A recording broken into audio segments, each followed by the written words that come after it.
देशातील कापूस उत्पादनात यंदा 8% घसरण होण्याची शक्यता आहे। कापसाचं उत्पादन 295 लाख गाठींपर्यंत होईल असा अंदाज सीएआयनं वर्तवलाय।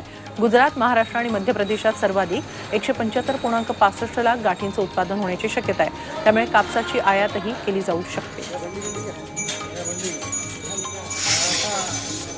राज्यात डिसेंबरच्या सुरुवातीला पडलेला अवकाळी पाऊस आणि गारपिटीमुळे द्राक्षाच्या उत्पादनातही मोठी घट होण्याची शक्यता आहे। जवळपास 40% ही घट होईल।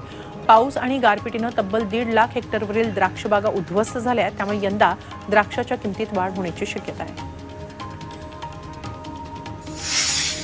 नाशिकमध्ये पाऊस आणि गारपिटीमुळे द्राक्षांचं मोठं नुकसान झालंय। द्राक्षाला 30 रुपये किलोप्रमाणे नुकसान भरपाई देण्याची मागणी द्राक्ष उत्पादकांनी केली आहे। त्यानुसार जिल्हा प्रशासनानं राज्य सरकारकडे 357 कोटी रुपयांच्या निधीची मागणी केली आहे।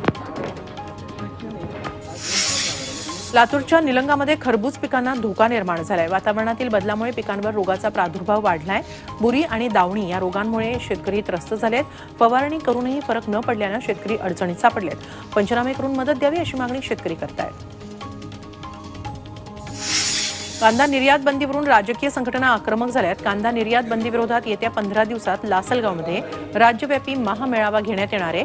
यात स्वाभिमानी शेतकरी संघटना, प्रहार जनशक्ती संघटना, महाराष्ट्र राज्य कांदा उत्पादक शेतकरी संघटना आणि छावा क्रांती या संघटना सहभागी होणार आहेत। या मेळाव्यातून आंदोलनाची पुढील दिशा ठरवली जाईल।